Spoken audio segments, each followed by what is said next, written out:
Dan Hooker explains why he's now pushing for a fight against Arman Tsarukyan. In an interview with Submission Radio, Dan said probably Max Holloway's got one more, I think, before rematching Topuria. Obviously, Islam's going up to welterweight. Ilia will probably fight Justin Gaethje. That leaves Holloway.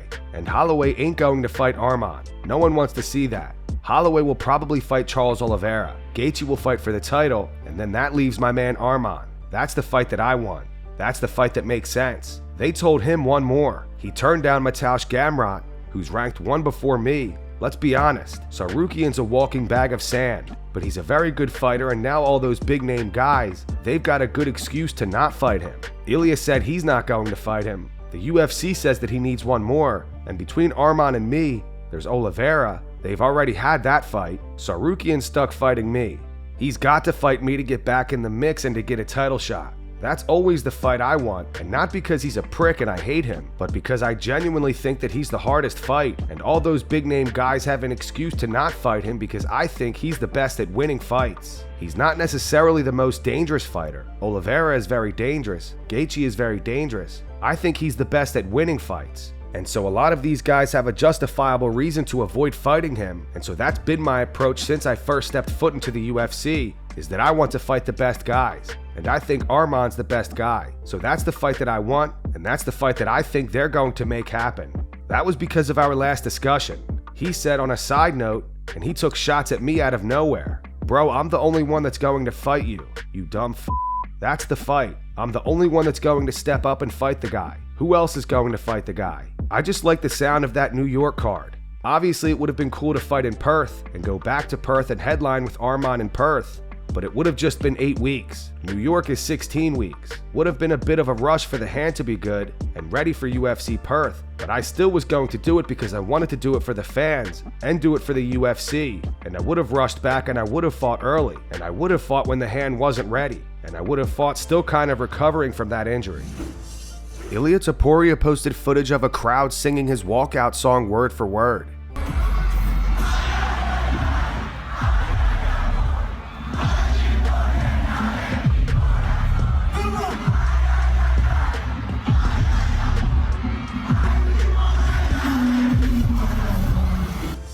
Amanda Nunes' confident she'll reclaim her title from Kayla Harrison. The fight isn't official yet, but it's looking like that's the matchup next. In an interview with MMAfighting.com, Nunes said the next thing is "and new." I'm gonna hear it once again. Isn't that crazy? If you guys think about that. Honest, I'm gonna get my belt back, and you're gonna view me again, and I'm gonna tell you, remember I told you, I'm getting my belt back, so I'm gonna do that. Hoping it's this year for sure. I'm gonna talk to Dana and see. I'm ready to go. I'm healthy, I'm training, I'm ready to go. Brazil, in my city, in Vegas, whatever. I want my belt back. Sean O'Malley appeared on the Overdogs podcast and shared his current thoughts after losing to Merab Dvalishvili twice. He remains confident that they'll meet for a third time, and when they do, he believes he'll come out on top. Some might say I've been humbled, brother. I don't know. I feel like I've always looked at this fight game pretty logical. Like, hey, I lost to Merab twice. Like, it was just fighting for the title again for a third time after 2 losses just doesn't seem that to make that much sense. So, but yeah, I feel like I still got that confidence that I'm able to put anybody's lights out. I still truly believe I can beat Merab. There will be a trilogy someday down the line. So I still got that delusion in me. I love it. That's where it got me here. I still know, like, that's what it's so weird watching Merab on film. He just looks so sloppy and just he does a really good job hiding his takedowns and getting in on shots, which I was, surprised with the first fight, the second fight as well. I know I could put that dude's lights out, but so I still, I'm still there a little bit. I'm a little bit more humble, but I'm still, delusional. My next fight, go out there, remind everybody how skilled I am. Like, the only person I've ever lost to is Merab. I lost to Cheeto, proved that was a fluke.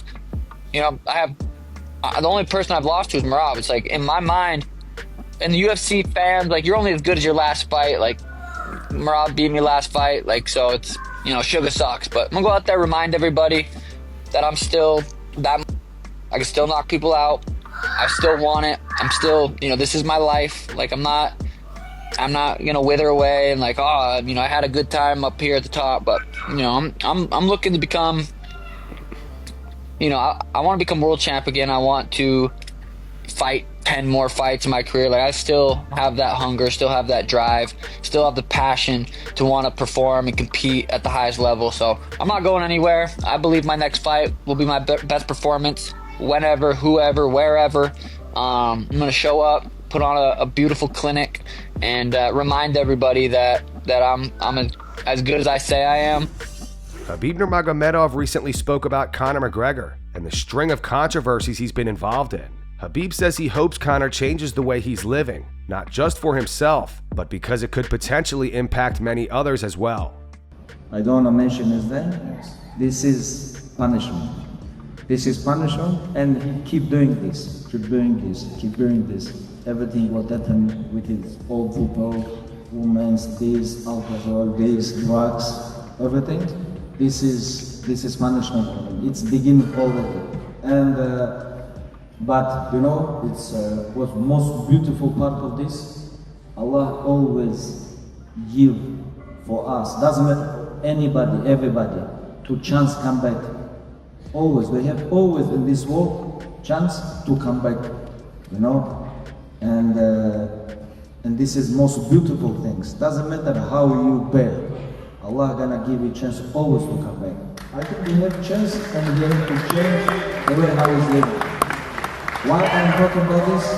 Because pretty gracious thing to say. Know him, know me, know him, and if he gonna change, he can change with him so many other lives too.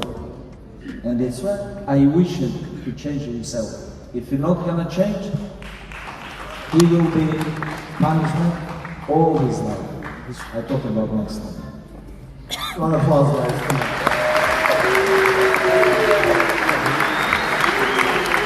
He's right. I know your father.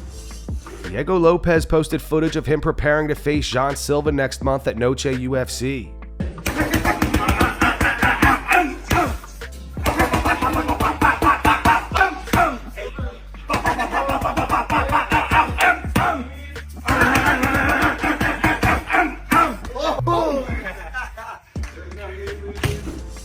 Arron Pico is set to make his UFC debut at UFC 319, where he's set to fight Lerone Murphy. Eric Nicksick previewed the fight and had high praise for Pico. However, he said Murphy's footwork may present problems and thinks it'll be a closer fight than people are expecting. He's just like an all-American utility player, 7-tool player. Yeah. You know what I mean? Yeah. Like, and he's just one of those guys, like, you, as a promotion, I think the UFC did a great job of bringing him in because he's that guy. Yeah. He really is, man. Yeah. Like, he really is. He's a guy that I think you can get behind, and has all the tools to be a champion. And I love Pico. Pico should win this fight, but Murphy has all the tools to make this a very difficult fight for Arron Pico. Why? Footwork. Is it the footwork? That's 100%. it? Yeah. 100%. I think that Murphy fights very smart. I think a lot of people are going to be enamored with Pico. Yeah. But I think this is a closer fight than people are gonna think.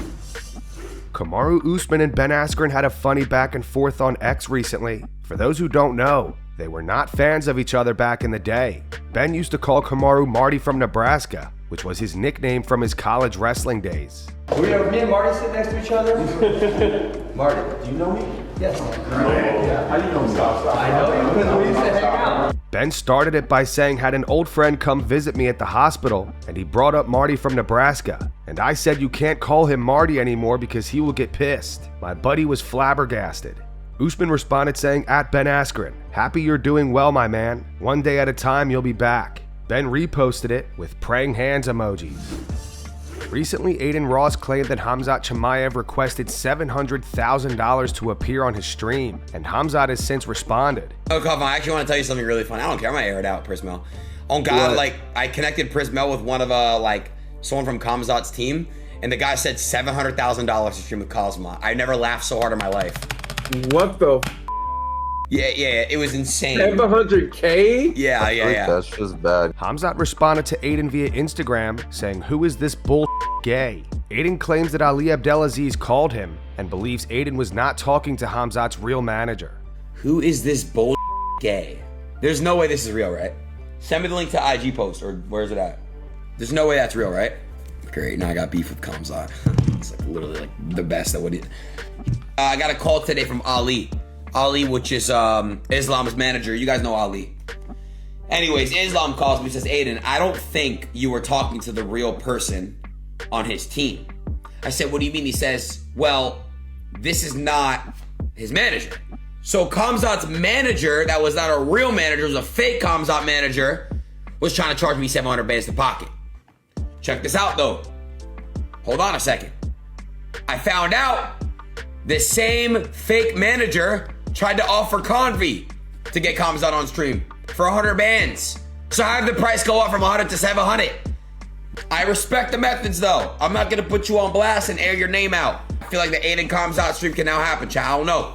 And that's going to wrap it up for the news. Thanks for watching. For daily MMA news and content, subscribe to Full Mount MMA and click the bell icon to be notified when we post videos. Here are the 3 top comments from last video. The first one's from Lil Appa. It says, can we forget about John Jones already? The second one's from Red33 Caramel Guy. It says, breaking news. John, the MMA fans collectively don't care. And the final one's from SoFlo Saps. It says, John Jones is gay. Those were the 3 top comments from last video. If you want to be featured in the next one, all you have to do is comment down below. And if you missed yesterday's news, click the video on screen right now to get caught up.